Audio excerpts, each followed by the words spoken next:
Magandang araw mga kaibigan. Bigyan natin ng reaction opinion itong post ni Kipi Chu. Dear Win Gatchalian, let's talk about your performance yesterday. Sana ma-realize mo wala kang leadership skills. Sakit naman nun. Mahinang leader si Gatchalian.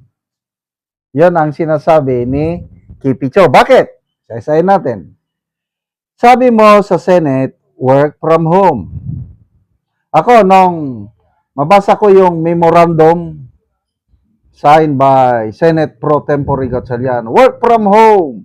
Nako, sabi ko, delikado ito.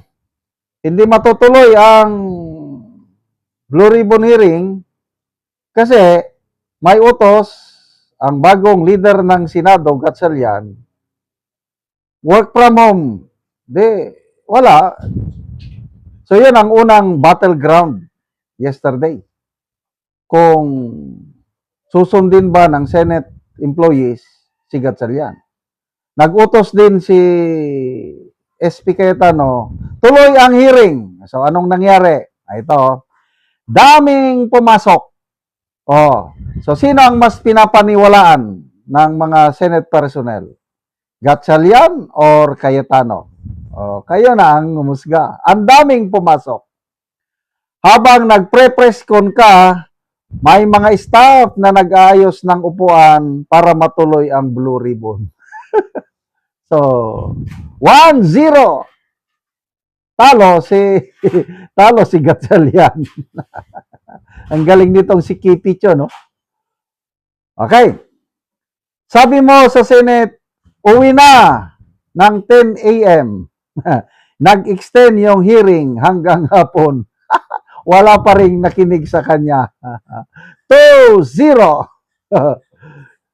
Cayetano 2, kaya Gatchalian 0. Sabi mo, pwede pumasok yung senators pero ang resource persons hindi. Ano ba yan? Nakapasok naman. Di lang yung mga Brave 18 Marines, pero pati yung lawyer ni Salde. 3-0 na. Grabe, oh. Pati DILG secretary, nagpatulong daw si Gatchalian. Kaya lang walang nagawa. Itinulak daw ni Senator Robin Padilla si Senator Robin Padilla si John Vic. Kaya walang nagawa. 3-0. Ano pa? As the day progress, you look weaker and weaker. Anything you said you would do never happen. Walang nangyari. 3-0. Even John Vic Rimulya, whom you said you personally asked for help, couldn't deliver. Actually, I don't think he even tried. Strolling in casually alone. Also, wrong man. LGU ba kayo dyan? See? Wisdom, not something you have gained already. Kulang, mali ang tinawagan. So, maganda kung totoo itong sinasabi ni John Vic na hindi siya talagang puwersahang pigilan ang Brave 18. Kaya nagpatulak siya. Ganon ba yun? Ano? And this was your first day as pro tempore. As they say, you don't get a chance to make a first impression twice. So, first impression last, di ba? So, first day niya as pro tempore, palpak. Ano pa yan? I mean, Robin Padilla, who isn't a rich kid, supported by oligarchs like you, exhibited far more strength and decisiveness in dealing with things. If I was the legitimate majority group, I would pound on this weakness. But I don't think they are as ruthless as they should be, sadly. Pero sana ma-realize mo how majorly disappointing your performance was for your fellow minority yesterday.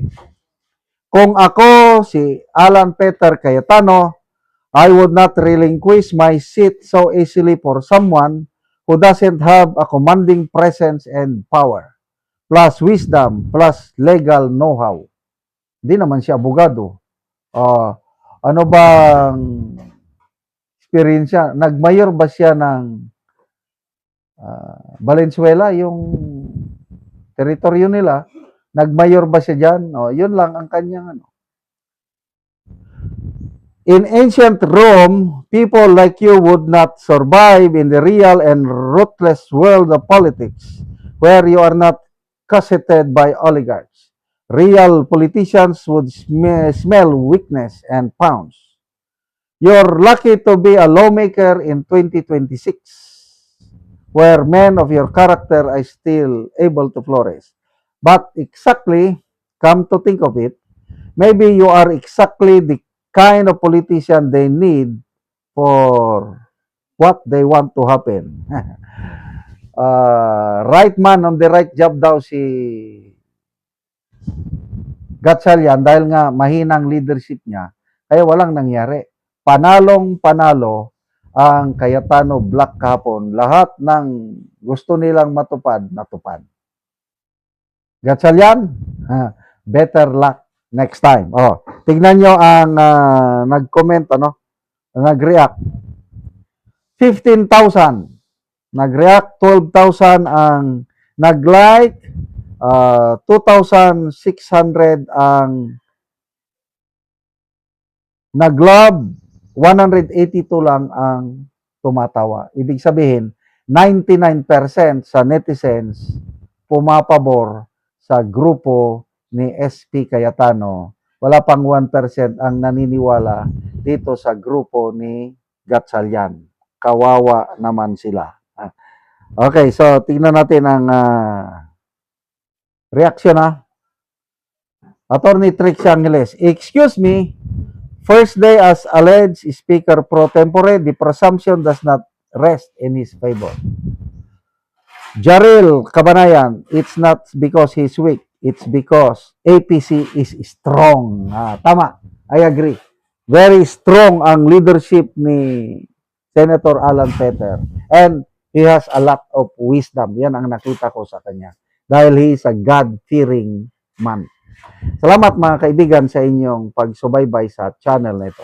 Nakakatulong kayo ng malaki sa tribong talanding ng Bukidnon dahil ang income natin sa channel is pantulong po sa tribo. Namimigay tayo ng libreng yero at pako para makapagpatayo sila ng mas maayos na tirahan. Panoorin nyo ang video na ito. Muna ni ang yero nga ipanghatag sa mga tao. So muna ni si Angkol ang mag-atop karon sa ang gipatindog nga bag-o nga balay.